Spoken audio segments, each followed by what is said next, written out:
All right, so let's see if you can talk a little bit to me. I want to talk a little bit about how things are going. Are there any things that I need to know about? I can speak as a parent. My kids loved the last curriculum about the armor of God. Good. That's the stuff I need to hear. Yeah, they really liked it. How did the teachers like it? I liked it. You liked it? They looked like they were all having fun with it. Yeah. I thought. Chris got to wear a SWAT uniform.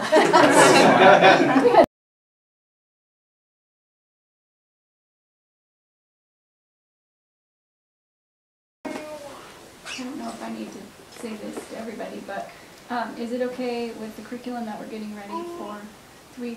Can I go through it and get it ready ahead of time? Or is somebody going to do that?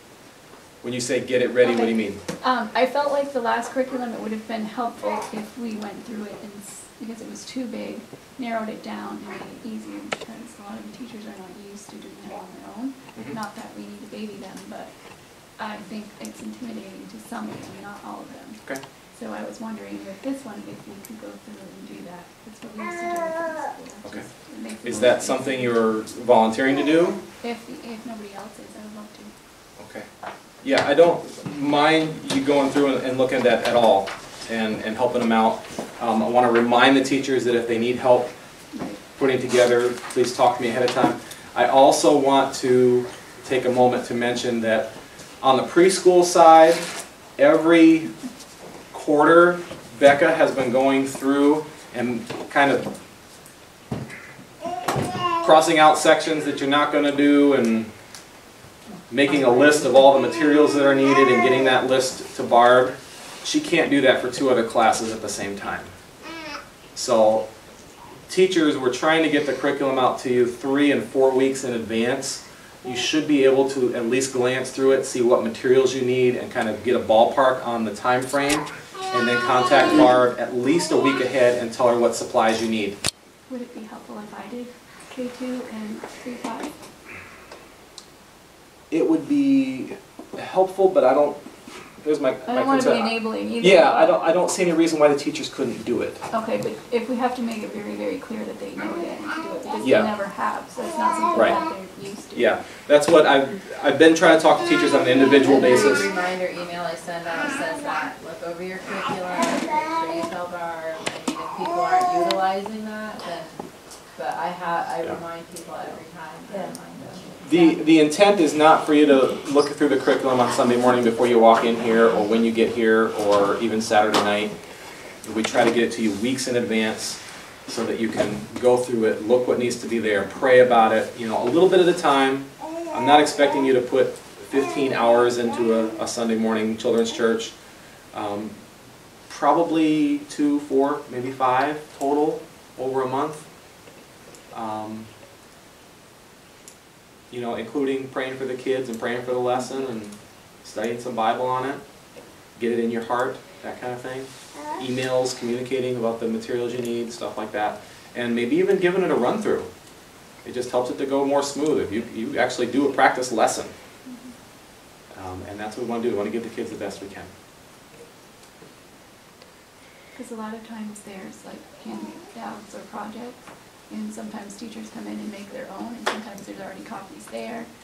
So Yep. at least if we could have it set up a certain way so it's the same all the time. Yeah. My goal is that the teachers are just going to be given the curriculum if they need help to get that to happen, rather than my concern is that it's kind of making it easy for some of the teachers just to walk in on Sunday morning having never looked at their curriculum once. And I'm concerned about how good a ministry that is to our kids if we do that. Yeah.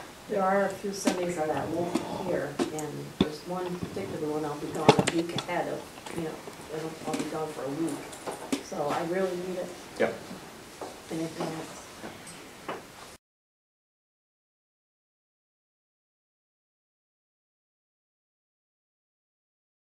Anybody feeling overwhelmed? Depends on the day. Depends on the day. We have some very challenging children in our kids' church program. Yeah, and they're not going to automatically just kind of jump in and say, oh, wow, red light, green light, I get it. It's going to take a little while. My kids will say, you've been taking that class. Maybe you should make extra copies and send home. They hate that class. I can practice. Yeah, they can't control you anymore. They can't believe it. Oh, yeah. Before kids start. When we get to leave the house. I don't know if you could hear Carrie, but Carrie said it's going to take at least a solid month for the kids to start getting it, for Oh, yeah. to start setting out.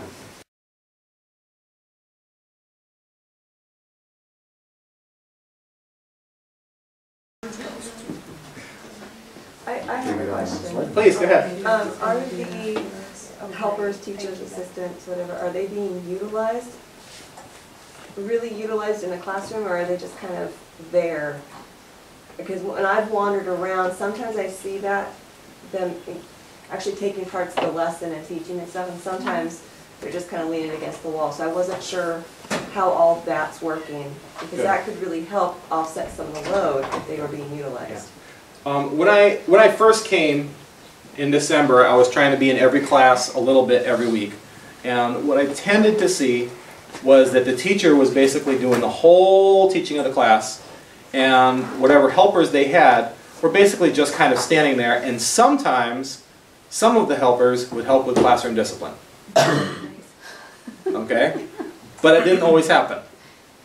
And so actually even on the schedule, I've changed the title from helper to co-teacher to communicate that, teacher, you're in charge of the classroom, but include this person in it. This is a training opportunity for you to be raising up new teachers potentially.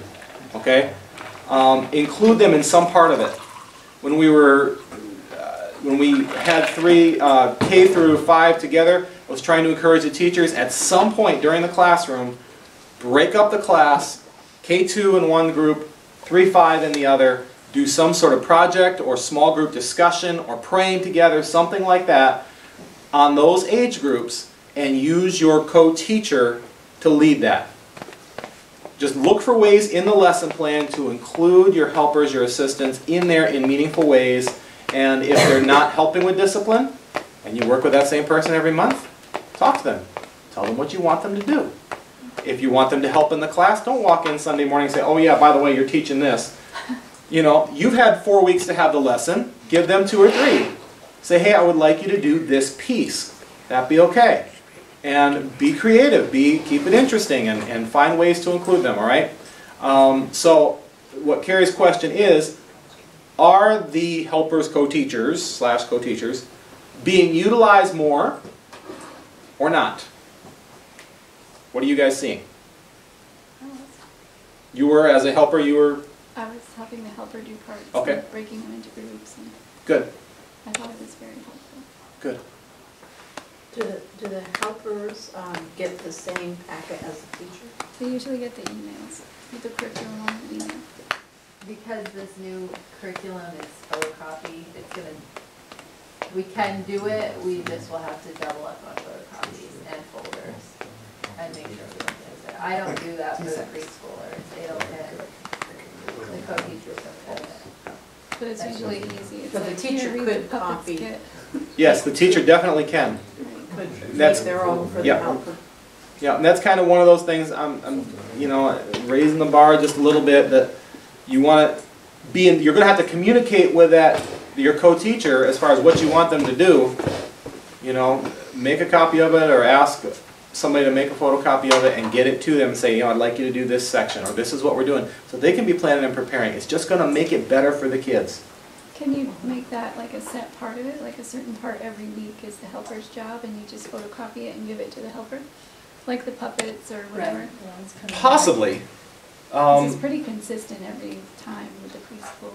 Yeah, with the preschool, yeah, because we've been using the same curriculum for a long time. With the older classes, I don't know if that would work, because it kind of depends on who the helper is. Right. You know, we've got some new helpers that I'm pretty sure are going to be fantastic teachers in short order. Okay? We've got some other helpers that they're probably just going to be helpers. You know, and it's a stretch for them to help out with any particular piece. So it's kind of got to be tailored to who you're working with and knowing their gifts and their abilities and what you like to do as a teacher versus, you know, hey, I want to do that part. Any question on that? That's just, I want to share that with you because that's the way we want to move. We want to have a kind of a team teaching model even in the classrooms. Can I make a comment? Please. I really like it that they have the same teachers and helpers together every time, because then you get to know people and you can work better.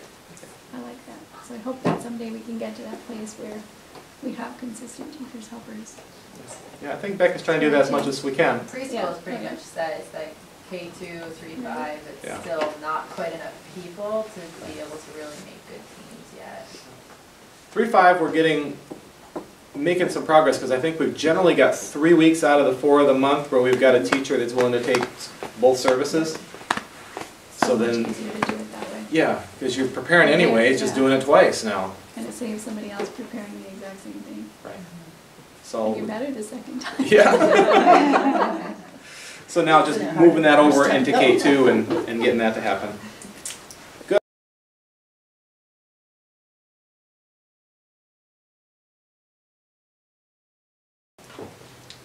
I am hoping, planning, I've got it on the calendar, for us to get together again on May 22nd, 6:30 p.m. So I'm shooting for every other month. When we meet in the summer, it'll probably just be for fun. Woo, yeah. Okay? And I've got some feedback sheets I want you to fill out for me to help me to make sure these are worthwhile for you. Carrie's going to be handing those out, and I would like to get you guys praying together in small groups right now, just for a few minutes. You don't have to take too long. Like if you're preschool back there, okay? Let's get some of the preschool people together to pray for each other and to pray for the preschool kids and their families. Let's get, if we've got a couple Royal Rangers folks here, get together. Barb, you can join any group you want. So, fill out the feedback sheets and then get into some groups here that can pray together.